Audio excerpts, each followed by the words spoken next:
नमस्कार दोस्तों, ocean network में आपका स्वागत है। मैं हूँ ओमकार चौधरी। आदित्य सत्संग जी जुड़ गए हैं यूएस से। स्वागत है, बहुत आपका अभिनंदन है। नमस्कार। नमस्कार, आपको और आपके दर्शकों को बहुत-बहुत अभिनंदन और वापस बुलाने के लिए आपका बहुत-बहुत धन्यवाद।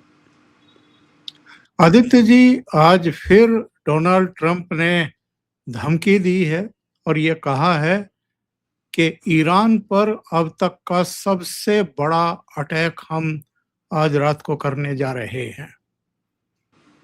उनका ये भी कहना है कि आयरलैंड पर जो वहाँ का है, उस पर हम कब्ज़ा करेंगे और इसका इस पर तो खार्ग द्वीप पर तो इनकी काफ़ी पुरानी नज़र है। इनका कहना ये है कि जैसे वेनेज़ुएला में हमने तेल के कुओं पर कब्ज़ा कर लिया है और अब वहाँ से व्यापार शुरू कर रहे हैं, ऐसे ही हम अब ईरान के तेल कुओं पर भी कब्ज़ा करेंगे। तो बयानबाजी में तो खैर डोनाल्ड ट्रंप साहब अव्वल हैं, बहुत लंबी-लंबी बातें करते हैं, पर जब ज़मीन पर उतारने की बात आती है, तो शायद प्रैक्टिकली वो इतना आसान होता नहीं है, जितना वो वहाँ बैठ कर के समझते हैं। आपका क्या आकलन है? और ये फिर से अटैक करने की या युद्ध शुरू करने की स्थितियाँ, परिस्थितियाँ कैसे निर्मित हो गई? ये जो खर्ग आइलैंड पे प्लान है, पुराना ब्रिटिश प्लान है। अब इसका इतिहास लोग ढूँढ लें। ब्रिटिश के कब्जे में था एक समय में, फिर उसको ईरानियों ने वापस ले लिया और ये एक बहुत ही इम्पोर्टेंट मिलिट्री बेस है फॉर द ईरानियन। आपको वर्ल्ड वॉर 2 की स्टोरीज़ पता होंगी। खर्ग आइलैंड पे कब्जा किया गया था by the British forces, by the way Indian forces under British flag, उसने कब्जा किया था। So the only time this island has been captured वो है भारतीय फोर्सेस ने किया है और उसमें बहुत जान माल का नुकसान उस समय भी हुआ था। तो ये इसका इतिहास है और खर्ग आइलैंड को कैप्चर करना ज़रूरी है अमेरिका के लिए स्ट्रेटेजिक पर्सपेक्टिव से, क्योंकि पहली बात तो इसके ऊपर तेल के कुएं बहुत हैं। दूसरा, वो तेल के कुएं सारे आप बंद नहीं कर सकते। आपने कोई तेल का कुआं खोला है तो आप बंद नहीं कर सकते। आप उसको कैप करेंगे तो उसको वापस खोलने के लिए बहुत मेहनत लगती है, तो इसको बहने दिया जाता है। अभी बह रहा है, ये हॉर्मुज़ स्ट्रेट में बह रहा है पानी, जिससे बहुत ज़्यादा मरीन लाइफ को नुकसान हो रहा है। नाउ मिलिटरीली स्पीकिंग और as a layman civilian observer, मैंने वैसे पुस्तकें बहुत लिखी हैं सेनाओं के ऊपर, लेकिन मिलिटरीली स्पीकिंग इसको लेना अमेरिकन फोर्सेस के लिए बहुत नुकसान वाला होने वाला है। तो उसका रीज़न ये है कि ये इसकी ऊपर प्रिपरेशन ईरान ने इराक युद्ध के समय से कर रहा है, अभी से नहीं कर रहा है। सद्दाम हुसैन ने भी इसको लेने की कोशिश करी थी। यहाँ पे मेन ऑयल वेल्स हैं ईरानियन गवर्नमेंट के, और ये उसी खाड़ी के एकदम अक्रॉस द खाड़ी है जहाँ पे यूएई के सारे तेल के कुएं हैं। और आपको मालूम ही है कि बहुत सारा कॉमन ड्रिलिंग होता है और वो आपको रेगुलेट करना पड़ता है, कौन कितना तेल खींचेगा किस तरफ से, वो सब उसके ऊपर होता है। ये वही जगह है और इसके ऊपर अमेरिकन प्लान्स बहुत पुराने हैं, कुवैत के समय के हैं।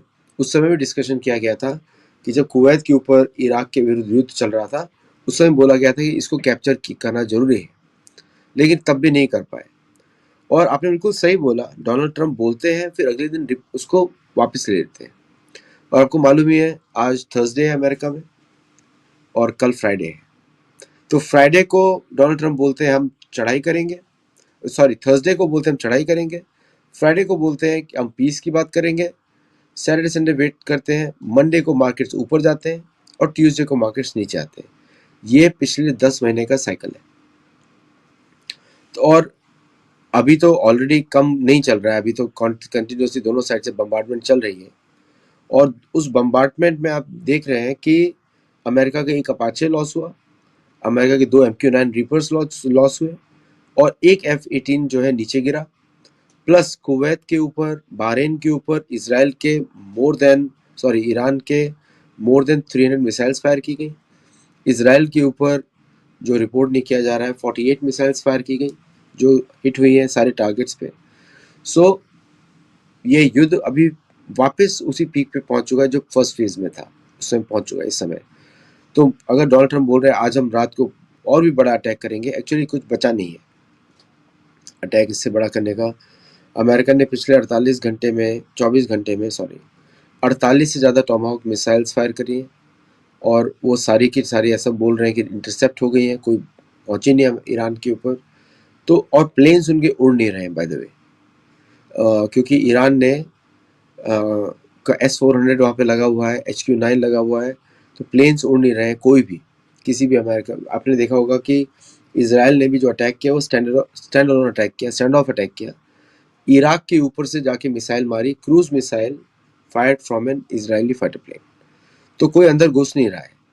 तो ये बोलना कि इससे बड़ा अटैक करेंगे, क्या लैंड अटैक करेंगे, उतने ट्रूप्स नहीं है वहाँ पे। ऐसा बोला जाता है बाय द अमेरिकन मिलिट्री कि उनको इस आइलैंड को टेक ओवर करने के लिए मिनिमम 1 लाख ट्रूप्स चाहिए, 1 लाख। अब 1 लाख ट्रूप्स कौन सप्लाई करेगा? तो या तो वो मिडिल ईस्टर्न के ट्रूप्स हों या पाकिस्तानी ट्रूप्स हों या mixture of both the armies हो, कि कुछ अमेरिकन ट्रूप्स हों और कुछ पाकिस्तानी या यूए के ट्रूप्स हों। अब मैन पावर तो सऊदी अरेबिया देगा पाकिस्तानी। तो मुझे लगता नहीं है कि ये प्लान, ये बोलने की बातें हैं और मार्केट मैनिपुलेशन हो रहा है इस समय। That's what I see right now.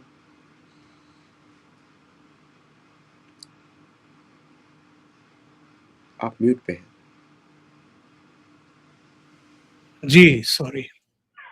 ये अगर हमला होता है तो अकेले अमेरिका करेगा या इजराइल भी साथ में मिलकर के करेगा? क्योंकि लगातार ये खबरें आ रही हैं कि अमेरिका और इजराइल के बीच में, ट्रम्प और नेतान्याहू के बीच में सब कुछ ठीक ठाक नहीं चल रहा है। देखिए, मिलिट्री में इजरायली मिलिट्री पूरी तरह स्ट्रेच्ड है। आपने देखा होगा कि हिजबुल्लाह ने बड़ा डेयरिंग अटैक किया है पिछले 12 घंटे में। देयर इज अ रोड बनाई गई थी सदर्न लेबनान में जो कि इजरायली आर्मी बहुत सालों से मेंटेन कर रही है। वो गोलान हाइट्स को प्रोटेक्ट करती है सीरिया के, और भी northern borders of Israel protect करती है। हिजबुल्लाह का ग्राउंड अटैक पहली बार हुआ और उन्होंने करीब 80 ड्रोन्स के साथ इसराइल के 2-3 मरकावा टैंक्स भी उड़ा दिए। ये अमेरिकन मीडिया से ज़्यादा इजरायली टाइम्स भी रिपोर्ट कर रहा है, जूश पोस्ट भी रिपोर्ट कर रहा है, प्लस अल जजीरा भी रिपोर्ट कर रहा है फ्रॉम कतर।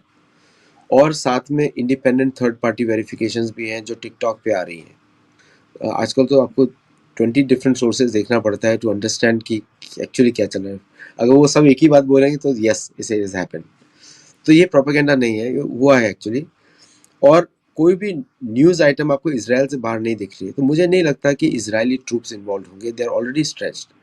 इसराइल का मैक्सिमम इन्वॉल्वमेंट इस कॉन्फ्लिक्ट में है प्लेन्स और मिसाइल्स, और मैन पावर वो चाहते हैं American to be used. America के अभी भी 80,000 से ज़्यादा ट्रूप्स हैं इस रीजन में, 80,000 से ज़्यादा, जो कि उन्होंने डिस्प्लेस किए हैं अभी इस समय ऑन वेरियस एयरक्राफ्ट कैरियर्स, और उसको या फिर वो सऊदी के अंदर लेके चले गए हैं। लेकिन ईरान के अटैक सारे बेसिस पे चल रहे हैं इस समय कंटिन्यूसली। तो मुझे नहीं लगता कि Israeli troops will take part. वैसे Israeli commandos are always part of American troops, उसके साथ जॉइंट रहते हैं, लेकिन not in large numbers. UAE का रोल बड़ा लगता है मुझे, क्योंकि यूएई की तो अक्रॉस द स्ट्रेट है, वो 30 किलोमीटर का ही डिफरेंस है यूएई और ईरान के बीच में, हुर्मुज स्ट्रेट की तरफ से। और यूएई का एक प्रोविंस है, एमिरेट है, उसका नाम है रसल खैमा।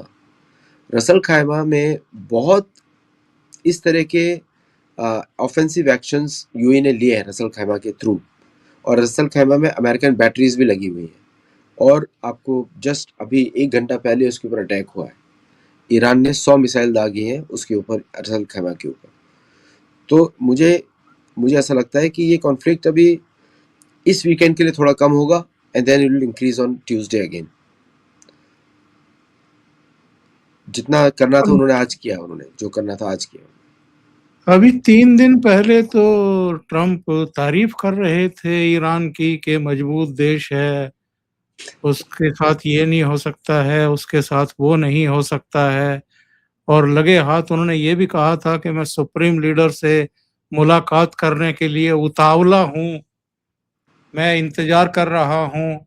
जैसे ही वहाँ सुप्रीम लीडर के सूत्रों ने कहा कि उनकी ट्रंप से मिलने की कोई ख्वाहिश नहीं है, कोई इच्छा नहीं है और अभी वो स्थितियाँ भी नहीं हैं कि मिला जाए, तो उसके बाद से फिर ये सारी टेंशन्स क्रिएट होनी शुरू हो गई।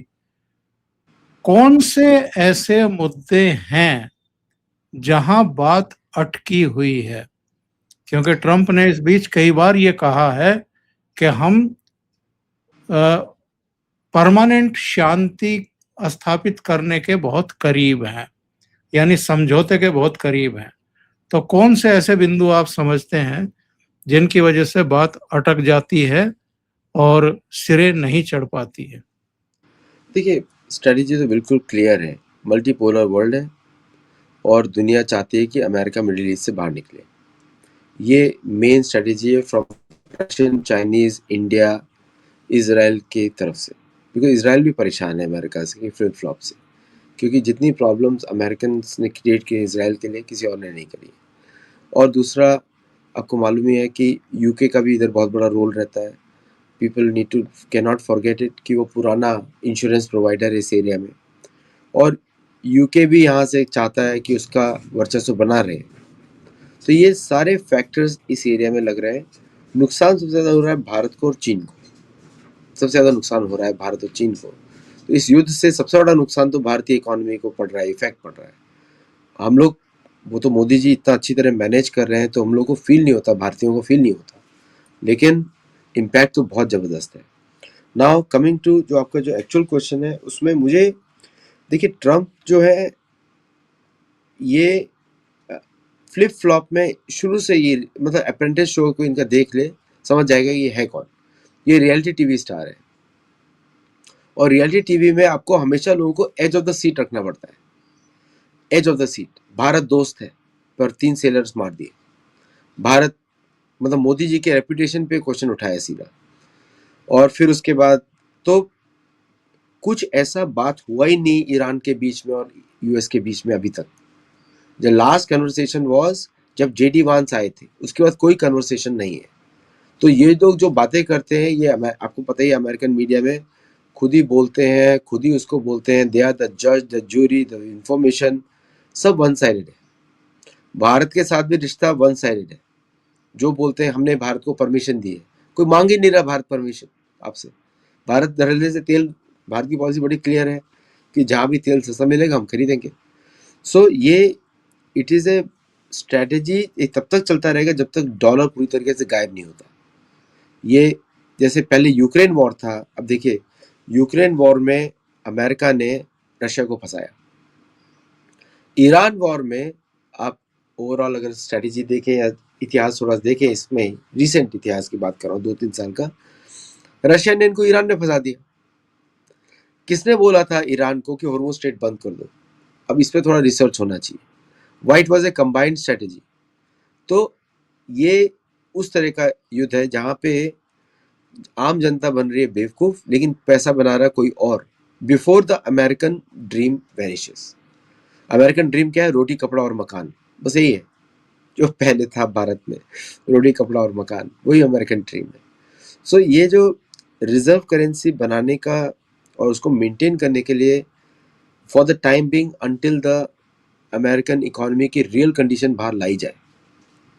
आप सोचिए कि पिछले 1 साल में अमेरिका में नेट एफडीआई इनफ्लो, अब मैं बहुत सारे लोग बात करेंगे कि America has generated trillions of dollars of wealth. अब मनी फ्लो को देखिए आप, एनवीडिया रेज करता है एआई पे मनी, फिर वो ऑरेकल को दिया जाता है वही मनी, ऑरेकल उसको किसी और कंपनी को दे देता है, फिर वो थर्ड पार्टी पे आता है, फिर चैट जीपीटी के पास चला जाता है, फिर वही पैसा बाद में एनवीडिया पे आ जाता है। तो इस सर्कल, ये पैसा बढ़ नहीं रहा है, सर्कुलेट हो रहा है। और इसी पीरियड में अमेरिकन इन्फ्लेशन को आप देखिए, real inflation on the ground, not by the reports, क्योंकि उन्होंने रीसेट का, उन्होंने बेंचमार्क ही चेंज कर दिया है, मतलब वो रीसेट कर दिया उन्होंने। तो अभी लगता नहीं है कि पिछले 4 महीने, 1 साल में क्या हुआ। प्लस आप देखिए अमेरिका में अभी हो गया कि 6 महीने तक कोई ऑडिट नहीं होगा किसी की डेटा पे, फाइनेंशियल स्टेटस पे, लार्ज कंपनीज में। तो मतलब क्या छुपाया जा रहा है? What is happening? तो मतलब few people are milking America like anything. और आपको मालूम ही है प्रेसिडेंट ट्रम्प किसके प्रेसिडेंट है? कुछ कंपनीज के प्रेसिडेंट है और वही चलाते हैं। तो टोटली मतलब अगर कोई इसमें सच ढूंढने की कोशिश कर रहा है तो शायद उसको लेंस देखने पर भी ना मिले। तो ये युद्ध चलता रहेगा जब तक कि पूरी तरीके से अमेरिका रेडी नहीं हो जाता है to move on to the next phase, जब डॉलर रिजर्व करेंसी नहीं रहेगा। तो इसलिए भारत को ये सब बातें मालूम है, क्योंकि ये सब बातें बता दी जाती हैं ऑन द टॉप लेवल। और ओपन डिस्कशन में 2+2, तो भारत ने ऑलरेडी अपना स्ट्रेटेजी तो बना के रखा ही हुआ है कि in case this happens then this is going to be the outcome. तो ये जो बोल रहे हैं प्रेसिडेंट ट्रम्प, ये बस प्योर मार्केट स्पेकुलेशंस है, मार्केट वैल्यूज को बढ़ाने के लिए है, घटाने के लिए है, और कुछ नहीं है इसके अलावा। इनको किसी से कोई आदित्य चिंता जी, नहीं कि कितने लोग मर रहे हैं, कोई चिंता नहीं है किसी। 28 फरवरी को अटैक हुआ था ईरान पर, और अब और 10-15 दिन बाद 4 महीने पूरे होने वाले हैं। इन्होंने क्या बकरी का बच्चा समझा था इसको, ईरान को, या वेनेजुएला समझ लिया था कि जैसे वेनेजुएला के राष्ट्रपति को और उनकी पत्नी को जाकर के दबोच लिया था और उठा के ले गए थे, ऐसे ही हम ईरान को भी काबू कर लेंगे? कोई तो आकलन किया होगा। क्या सोच करके इस युद्ध में कूदे थे, और अभी भी ऐसी बातें कर रहे हैं कि जैसे बस आज रात में बड़ा हमला करेंगे और वेनेजुएला की तरह ईरान के तेल कुओं पर भी कब्जा कर लेंगे और फिर यहाँ बैठ करके पंसारी बन जाएंगे, तेल का व्यापार करेंगे। जैसे ये कह देना कि खार्ग आइलैंड पर हम कब्जा करेंगे, ये इतना आसान है? एक्चुअली इम्पॉसिबल है अटैक करना, इम्पॉसिबल उसको टेक ओवर करना। अगर ये टेक ओवर भी होगा, मतलब पॉसिबिलिटी नहीं है। मेरे मेनलैंड पे भी पॉसिबिलिटी नहीं है, खार्ग आइलैंड पे भी पॉसिबिलिटी नहीं है ना। आपने बड़ी अच्छी बात बोली, क्या सोच के घुसे थे ये। जेरेड कश्नर, स्टीव विटकॉफ और तीसरे थे पेट हेग्सेट। तो ये पूरा वॉर जेरेड कुशनर और स्टीव विटकॉफ का है। आपने देखा होगा कितना अभी अपोजिशन हुआ जेरेड कुशनर के विला को इन अल्बानिया। ये इन 3 लोगों का वॉर है, और क्लियरली आपको मालूम ही है इसमें पूरी तरह इसराइल का हाथ है, क्योंकि इसराइल चाहता है कि बिफोर अमेरिका को कुछ हो, ईरान का प्रॉब्लम सॉल्व हो जाए। उसके बहुत सारे अप्रोचेस भी हो सकते हैं। ऐसा मैं ईरान गवर्नमेंट को बिल्कुल भी लेजिटिमेट नहीं मानता, जो भी है उनका सरकार, लेकिन फिर भी अगर हम प्योर मिलिट्री दृष्टि से देखें तो ये मिलिटरिटी इम्पॉसिबल है। इसलिए मैंने आपको बताया कि किसने ईरान को आइडिया दिया हॉर्मुज़ स्ट्रेट को वेपनाइज करने का। That was the master stroke, अगर हम प्योर मिलिट्री दृष्टि से देखें। और ईरान को हम लोग, ईरान हैज टेररिस्ट ऑर्गेनाइजेशंस जिन्होंने इसराइल को तबाह करके मतलब पिन डाउन कर रखा है लेबनान में। इसराइल के टेररिस्ट ऑर्गेनाइजेशंस हूथियों को भी सपोर्ट करते हैं इन यमन। तो वो मैं मानता हूँ कि ये this is not civilise nation का पार्ट नहीं है, किसी भी सिविलाइज कंट्री का। लेकिन उधर अमेरिका के भी आप गेम्स देखिए कि अमेरिका ने कौन सा अच्छा गेम्स खेले हैं। दोनों ने एक ही तरह के खेले हैं। अमेरिका की ऑफिशियल पॉलिसी रही है कि सबोटाज करने की, रिजीम चेंज करने की, या फिर लीडरशिप को मार देने की, विच इज़ सेम वे। तो इन लोगों ने सोचा था कि Iran will be a child's play with all the American equipment और सेनाओं के थ्रू। और प्लस जो अमेरिका के जो वॉर सेक्रेटरी हैं, बोलते हैं डिफेंस नहीं है वॉर है, पीट हेग्सेथ, ये जो गंग हो एटीट्यूड है कि हम जाएंगे खत्म करके आ जाएंगे, ये उनकी तरफ से आ रहा है। तो आप पूरा कॉम्बिनेशन देखिए, पीट हेग्सेथ जो सिर्फ बिना सोचे बंदूक चला रहे हैं, अब प्लस स्टीव विटकॉफ, प्लस आपका जेरेड कश्नर जो कि उनके सन इन लॉ हैं ट्रम्प के। अब इन सब लोगों ने पुश कर दिया ट्रम्प एडमिनिस्ट्रेशन को कि इधर घुस जाए, और ऑब्वियसली ऑन इजराइल्स इंसिस्टेंस, इसी वजह से गए। नहीं तो इजराइल वाइट फाइल्स निकालता ही जा रहा था। तो आपने देखा ही कैसे बिल्डअप किया उन्होंने वाइट फाइल्स के थ्रू। तो ये it was not a plan military operation. आपको मालूम है पेंटागन की रिपोर्ट क्या थी? Don't attack. मिलिट्री एडवाइस ये थी, डोंट अटैक। उन्होंने बोला था हम लोग नहीं झेल पाएंगे, हमारे पास वेपन्स नहीं है, हमारे मिसाइल्स नहीं है, एक्सपोज हो जाएंगे हम लोग। वही हुआ एग्जैक्टली। और अभी जैसे अमेरिका नए नए वेपन सिस्टम्स को इंट्रोड्यूस कर रहा है वॉरफील्ड में। जैसे उन्होंने जो रेस्क्यू किया अपाचे के पायलट्स को, उन्होंने अनमैन्ड बोट से किया। बाय द वे वो company is founded by Indian American in Dallas. तो वो जो कंपनी है जिसकी बोट ने रेस्क्यू, वो इंडियन अमेरिकन की कंपनी है, टेलकर। तो ये जो पूरा जो ऑपरेशन है वो was not planned as per the military doctrines. आप देखेंगे जितने भी इंडियन मिलिट्री एनालिस्ट हैं वो भी यही बात बोल रहे हैं कि आप ऑब्जेक्टिव क्या है, what you want to achieve. लेकिन ऑब्जेक्टिव कुछ है ही नहीं। ऑब्जेक्टिव तो है प्रोलॉन्ग द वॉर। पहले इन्होंने रशिया को एंगेज किया और आपको मालूम है रशियन चेस ने यहाँ पे एंगेज कर दिया इनको। इमेजिन करिए पुराना टाइम, ये लोगों ने सोवियत यूनियन को निकाला था अफगानिस्तान से, बाद में किसने फंसा दिया इनको अफगानिस्तान में? सोवियत यूनियन ने, रशिया ने। Same thing going on. Bharat को भी ऐसे ही खेलना पड़ेगा, नहीं तो सुपर पावर बनने के वो नहीं होने वाला, कोई आपको बनाने वाला नहीं है। तो भारत को भी इस तरह के पॉलिसीज करनी पड़ेंगी, बिकॉज कोई अगर जब तक मिडिल ईस्ट को आप कंट्रोल नहीं करते हैं तो सिक्योरिटी नहीं आती। यू हैव टू कंट्रोल, तेल के सोर्सेज वहीं पर है। मैं ये जानना चाहता हूँ आपसे आदित्य जी, ये तीसरा चौथा जहाज है जहां पर स्ट्रेट ऑफ हॉर्मुज या आसपास, ये ओमान के आसपास अटैक हुआ है। हालांकि इस पर पलाऊ का झंडा लगा हुआ था, लेकिन यहाँ पर जो क्रू मेंबर था, नाविक थे, इनमें 24 भारतीय थे। 24 में से 21 को बचा लिया गया है।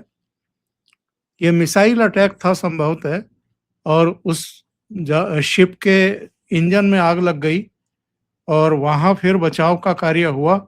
21 भारतीयों को बचा भी लिया गया, 3 अभी भी लापता हैं।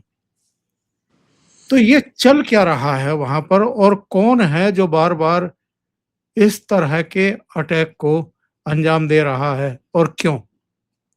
अमेरिकन नेवी ने एक्सेप्ट किया है, सेंटकॉम ने एक्सेप्ट किया है इसको कि they have done it.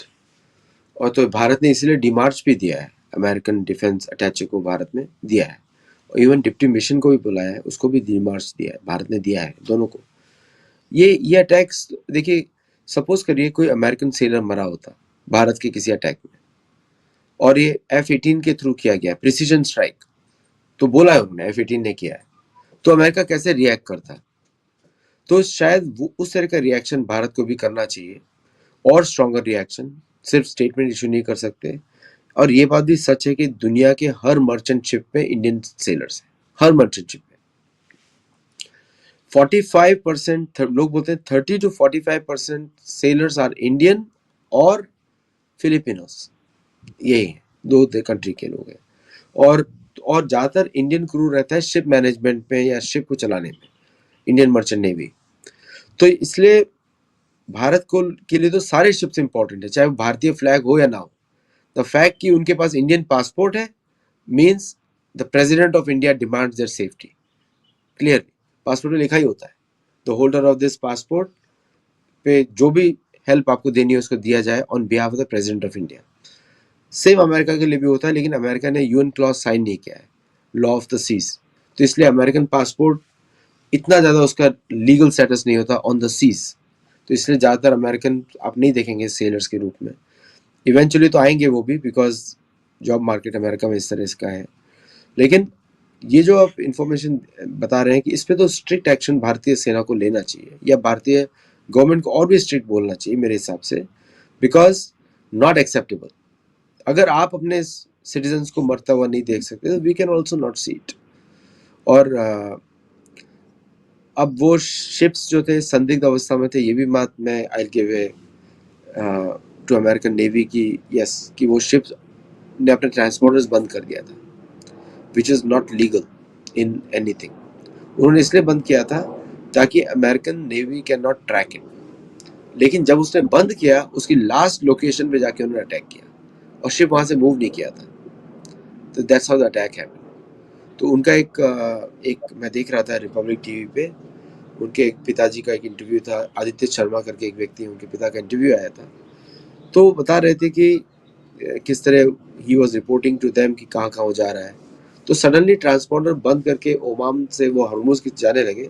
Eight that time it was attack, but in any case unpardonable offence from Indian perspective कि वो सिविलियन शिप है, और why America is putting blockade in Indian Ocean reason.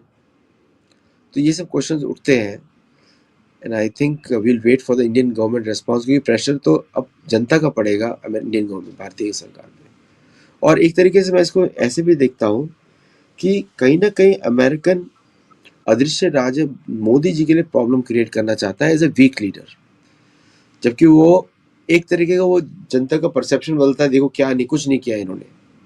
But जनता को पता होना चाहिए कि अभी कहाँ से आप किसी के कोई जॉब, प्राइवेट जॉब कर रहा है किसी शिप के ऊपर, और वो भी कॉन्फ्लिक्ट जोन में, तो वो तो नेचुरली थ्रेट है। तो फिर उसमें सरकार क्या कर सकती है? तो इसलिए आई थिंक बट ये अमेरिकन स्ट्रेटेजी तो बड़ा क्लियर है कि create some discomfiture for prime minister Modi, इस तरह के इंसिडेंट्स में कि मोदी जी वीक है ऐसा दिखाने के लिए। लेकिन भारतीय सरकार ने डिमार्च दिया है, which is the highest diplomatic notice, और उसके बाद तो सिर्फ एक्शन ही होता है, एक्सपल्शन होगा और कुछ नहीं। फिर उसके बाद मिलिट्री एक्शन होगा शायद, करना चाहे तो। बिल्कुल सही है।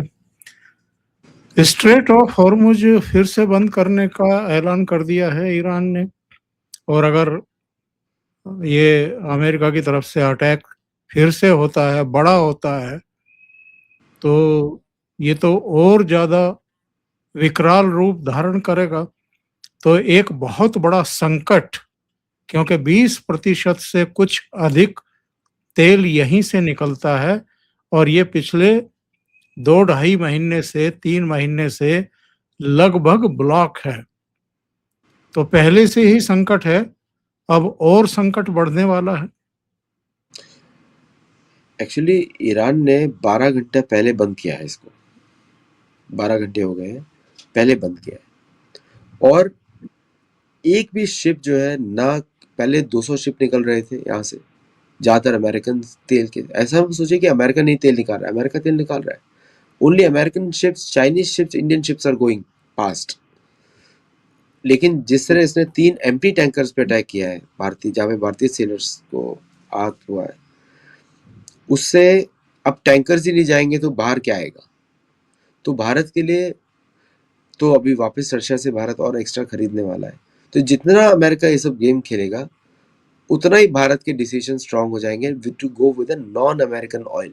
और ये सारा अमेरिकन ऑयल है which is being sold to India. American oil is sold from the gulf countries to India.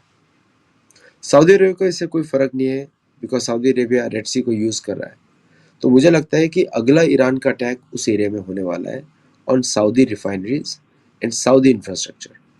अगर ये ट्रंप ने कंटिन्यू करा और ईरान ने पूरा मिडिल ईस्ट का तेल इंफ्रास्ट्रक्चर बर्बाद कर दिया, विच दे कैन डू इजीली, उससे अमेरिका को जो नुकसान होने वाला है, America can not even count. क्योंकि अमेरिका के अंदर तेल की प्राइसेस जो है मार्केट ड्रिवन है, उसको गवर्नमेंट सब्सिडी नहीं मिलती है। भारत में गवर्नमेंट सब्सिडी रहती है। भारत में companies eat their profit to give good price to the customer. America में companies will maintain the profit to give the different higher price to the customer. तो ये अमेरिकन इकोनॉमी के लिए बहुत खराब न्यूज़ होने वाला है। और ट्रम्प इसके लिए चिंतित इसलिए नहीं है क्योंकि उनके स्टॉक प्राइसेस बढ़ेंगे, और जो जो एक्चुअल पेट्रोकेमिकल लॉबी है will make even more money. This is the beauty of capitalism, जो कैपिटलिज्म को पसंद करते हैं, है ना? यही है, ओलिगार्की है ये। तो ओलिगार्की में people are not worried about welfare, people, वो सिर्फ उनको मुनाफा चाहिए और कुछ नहीं चाहिए। तो इसलिए ये युद्ध जितना चलेगा उतना अमेरिकन बिलियनर्स के लिए फायदा है, और अमेरिकन इकोनॉमी को रीसेट करने का चांस है। और अगर ये युद्ध खत्म हो जाता है, फिर अमेरिका को दूसरे इश्यूज ढूंढने पड़ेंगे, और वो इतने मजेदार नहीं है। जैसे क्यूबा के ऊपर, क्यूबा पे अमेरिका इतनी पावर होने के बाद भी डरता है इन्वेड करने के लिए, क्योंकि बे ऑफ पिग्स उसको याद है। क्या हुआ था बे ऑफ पिग्स में। तो ये और भी आप कॉन्फ्लिक्ट्स देखेंगे बढ़ते हुए। मुझे नेक्स्ट कॉन्फ्लिक्ट दिख रहा है पानी के ऊपर। पानी के ऊपर बहुत बड़े कॉन्फ्लिक्ट्स मुझे दिख रहे हैं, क्योंकि अभी धीरे धीरे पानी के water wars are going to become more normal. फिर फूड वॉर्स, तो ये मुझे दिख रहा है एक्चुअली, क्योंकि अमेरिका में अगर आप देखेंगे दुनिया की सबसे बड़ी फ्रेश वाटर लेक अमेरिका में है, लेकिन डिस्ट्रीब्यूशन नहीं है। तो इस एरिया में मुझे दिखता है तो तेल, पानी, भोजन, 3 पे फोकस है। ये जो युद्ध है ये मुझे लगता नहीं कि ये शांत होने वाला है, क्योंकि दोनों साइड को प्रॉफिट हो रहा है। ईरान को भी हो रहा है, अमेरिका को भी हो रहा है। लेकिन ईरान को तो अपना तेल बहाना पड़ रहा है, उसकी सप्लाई तो हो नहीं पा रही है उतनी। नहीं, उसका चाइनीज सबसे बड़ा कस्टमर है, so the higher rates means higher profit.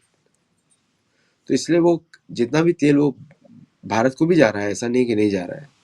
तो Russian oil is just $3 more than Iranian oil पर बैरल। तो इसलिए भारत भी हायर प्राइस पे खरीद रहा है।